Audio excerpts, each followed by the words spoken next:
On Columbus Day, 1985, I was in a fatal car crash. It was a head-on collision. I was driving down the road. Another car was coming the other way. We were going through an intersection. At the last minute, he decided to turn left right in front of me. Bam. I think I had enough time to say, oh my God, didn't even get to say turning. Next thing I knew, I was looking down at the top of my car. I was like, whoa, this is really cool. Now, fortunately, I had heard about out-of-body experiences. I'd never had one, always wanted one. Suddenly, I was having one. So I looked down and I see my car crunched, and I saw the guy get out of his car and walk over to mine, reach in and turn my headlights off. Didn't quite know what that meant until later. And I suddenly lost interest in what was going on down there because I saw this white light over here, which I had heard about, fortunately, and I said, whoa, there's the white light, I'm going. And there was this tunnel. It seemed very dark, but there was this great light at the end. And I really wanted to find out what was at the other side.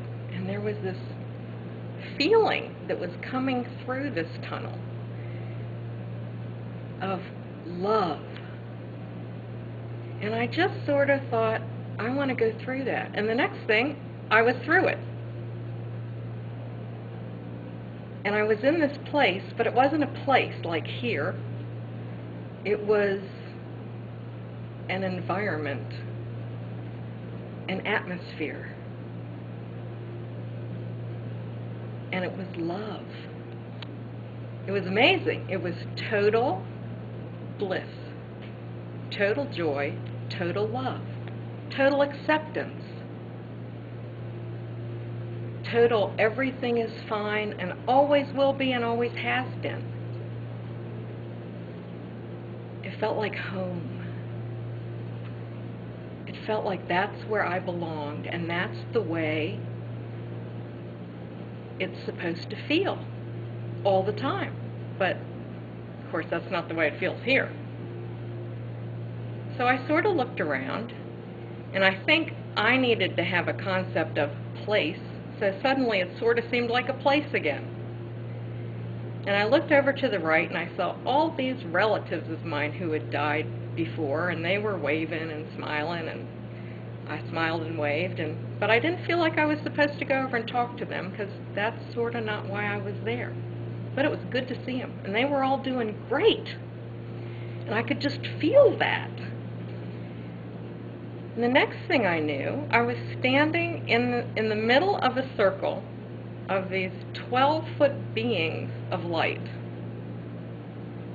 And I'm only 5'4", so they were pretty intimidating, but not really, because they felt more like family than the people I had seen.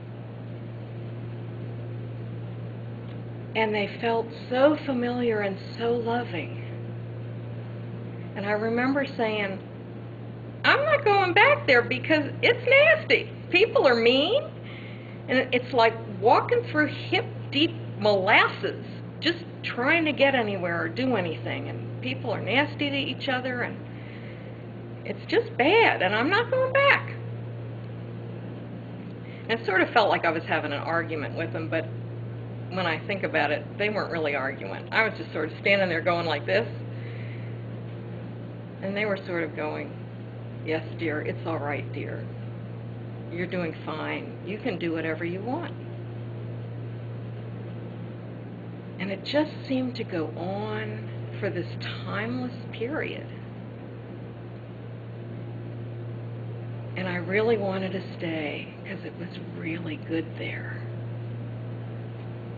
And the next thing I knew, I woke up in the emergency room at the hospital and said, oh my God, what happened?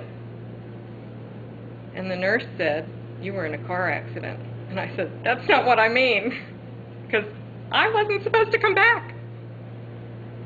But here I was, and boy, did it feel different. I mean, 3 dimensions, when there's not a lot of love, is a real difference from where I was. And it was very hard to make the transition. I knew that I had had what they call a near-death experience. I'd even heard about them. I'd even read about them before. But I didn't know exactly what you're supposed to do with that, because nothing was the same. It still felt the same. It still felt like here I am in the world, and people are still mean to each other. And it's not that love energy that was there that felt like the heart of God. It felt like going back and standing in the middle of the heart of God. And suddenly it felt like I wasn't there anymore. And here I was. I felt like I had been tossed like a stone.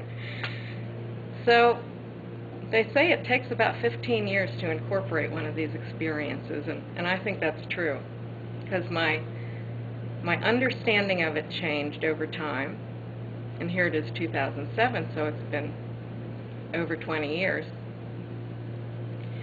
And here are some of the things I've learned from this.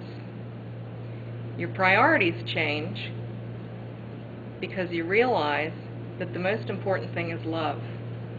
The only thing is love. That's really the only thing there is. Except sometimes it's expressed as fear, the opposite side of it. And all that petty stuff doesn't matter. Of course, you change a lot when that happens, and people feel weird around you. So you lose friends, and you get new ones. A lot of people change jobs. A lot of people get divorced. But you're incorporating this feeling of love into your life. And I think that's what people with NDEs really do. And it takes a long time because you're shifting and you're changing, and you got a lot of history. So we all know that we came back with a mission. Most of us don't know what it was at the time, but we know we had one. And you spend a lot of time trying to figure out what that was. And at different times since then, I've come up with ideas of what my mission was. But now I think my mission, and everybody's mission, is to be here in 3 dimensions, in this time, in this space, and to hold the energy of the light of God.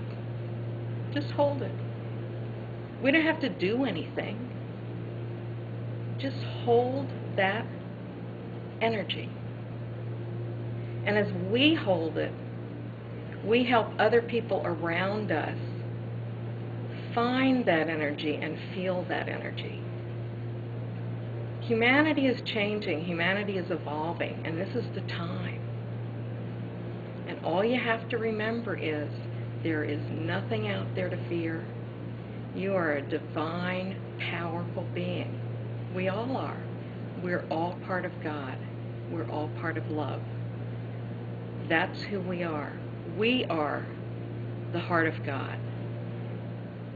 And we're here to bring that to planet Earth, to create heaven on Earth. And we can do it in love. That's why we're here.